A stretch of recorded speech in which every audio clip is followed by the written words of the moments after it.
Fajar belum sepenuhnya pecah ketika 4 pendaki itu memulai perjalanan mereka menuju puncak gunung yang oleh warga sekitar disebut sebagai Gunung Keramat. Gunung itu megah, menjulang dengan garis punggung tajam yang memotong langit. Di desa-desa sekitarnya beredar banyak cerita tentang pendaki yang tersesat tanpa jejak. Suara gamelan di tengah kabut dan bayangan yang mengikuti dari kejauhan. Gunung itu terinspirasi dari legenda sekitar Gunung Rinjani, bukan hanya karena keindahannya, tetapi karena aura sakral yang menyelimutinya. 4 pendaki itu adalah Fikri, si pemimpin tim yang berpengalaman, Nadine, fotografer yang selalu membawa 2 kamera, Arman, vlogger petualangan, dan Yoga, pendaki pemula yang terlalu bersemangat untuk membuktikan dirinya. Mereka mendaki dengan penuh canda. Jalur awal masih bersahabat tanah coklat lembab,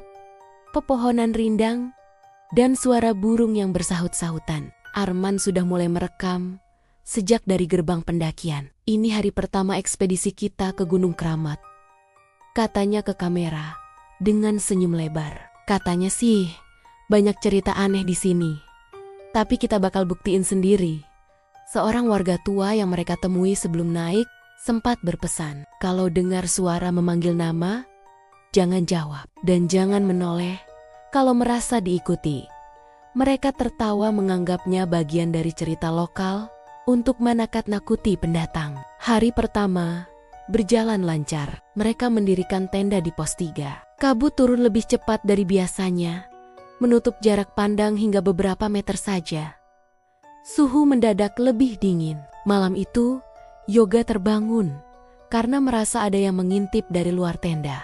Ia membuka sedikit resleting dan melihat bayangan samar berdiri di balik kabut. Tadi ada orang, bisiknya pada Fikri.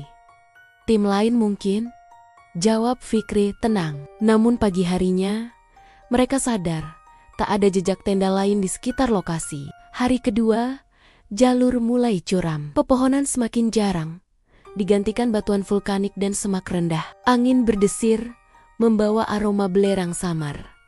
Arman merekam hampir setiap langkah. Di salah satu klip, ketika mereka berjalan menyusuri lereng, terlihat sesuatu di latar belakang, sebuah siluet hitam berdiri jauh di antara bebatuan. Awalnya, tak ada yang menyadari. Baru saat istirahat siang, Nadine memutar ulang rekaman Arman untuk mengambil beberapa gambar diam. Arman, katanya pelan. Itu apa? Di layar, jelas terlihat bayangan manusia berdiri sekitar 50 meter di belakang mereka. Tingginya kurus, tak bergerak, hanya berdiri memandang. Itu pendaki lain, jawab Arman cepat. Kalau iya, kenapa dia nggak mendekat? Kenapa selalu jaraknya sama? Tanya Nadine. Mereka mengabaikannya, mencoba tetap rasional. Namun semakin sore, bayangan itu muncul lagi di beberapa rekaman. Selalu di kejauhan, selalu mengikuti. Aneh ya, saat mereka menoleh langsung ke belakang, tak ada siapapun. Menjelang senja, mereka mendekati punggungan terakhir sebelum area perkemahan atas. Angin semakin kencang, kabut tebal turun seperti tirai. Arman memutuskan merekam momen golden hour.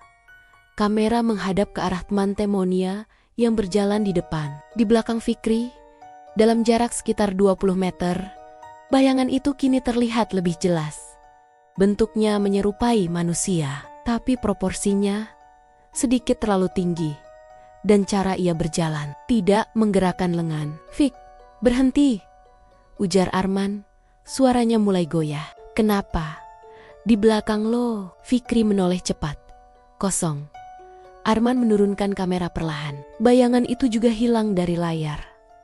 Jantung mereka mulai tak tenang. Malam terakhir sebelum summit attack, mereka berkemah di dataran kecil dekat tebing. Api unggun kecil menyala, tapi angin membuatnya tak stabil. Sekitar jam 1:40 dini hari, terdengar suara seperti langkah kaki mengitari tenda. Kruk, kruk, kruk. Yoga gemetar. Itu bukan suara angin. Fikri keluar dengan headlamp. Cahaya menyapu sekeliling. Tidak ada siapapun. Namun tanah berpasir di sekitar tenda menunjukkan jejak kaki. Jejak itu tidak menuju tenda. Jejak itu mengelilinginya, seperti sesuatu yang berputar-putar mengamati. Subuh, mereka memutuskan tetap melanjutkan summit attack. Hanya beberapa ratus meter lagi ke puncak. Arman menyalakan kamera lagi. Nggak peduli apapun itu, katanya. Mencoba terdengar berani. Kita udah sejauh ini. Kabut begitu tebal, hingga jarak pandang kurang dari 10 meter. Mereka berjalan beriringan. Tiba-tiba Yoga yang berada paling belakang berteriak, "Ada yang pegang tas gue?"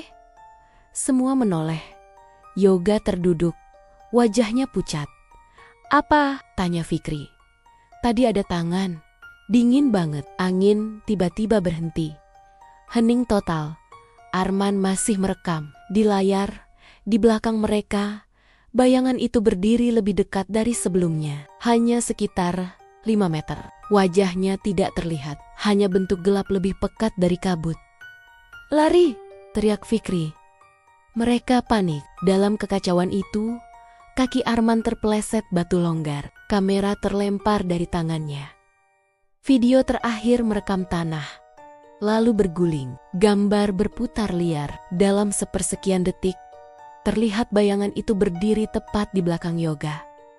Lalu kamera menghantam batu dan jatuh terbalik. Gambar terakhir hanya kabut dan sepatu seseorang yang tidak dikenali. Kemudian terdengar suara.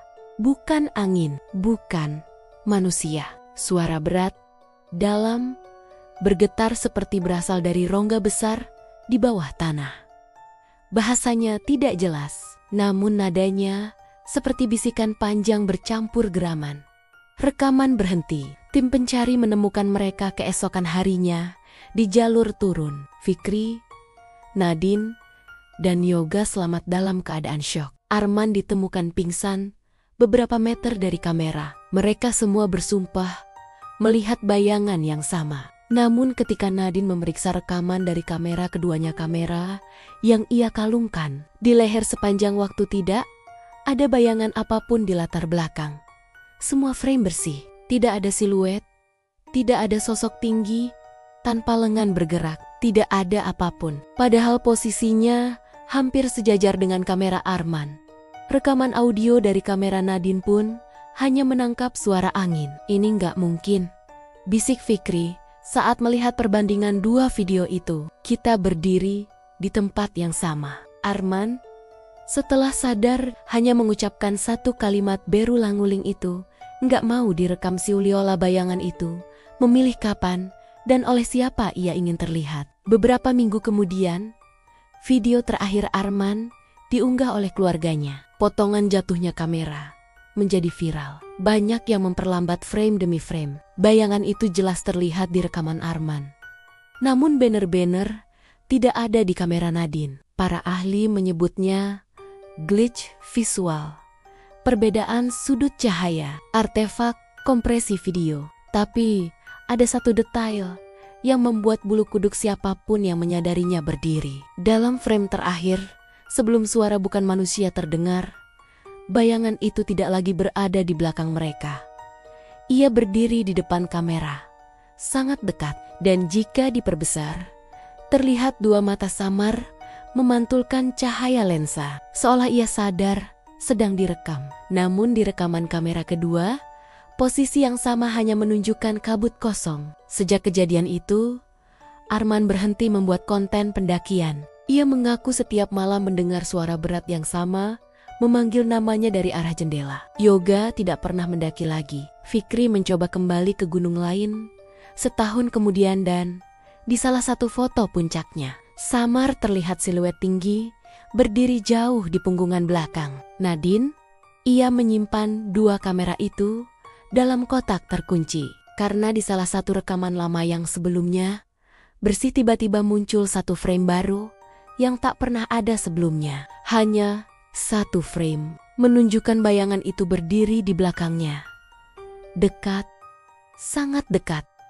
Dan kali ini, bukan hanya Arman yang direkam, tapi seolah-olah kamera itu sedang merekam siapapun yang menontonnya. Jadi jika suatu hari kamu menonton video pendakian dari gunung yang dianggap keramat, dan merasa ada yang berdiri jauh di belakang pendaki. Coba periksa kamera lain, karena mungkin bayangan itu memang ada.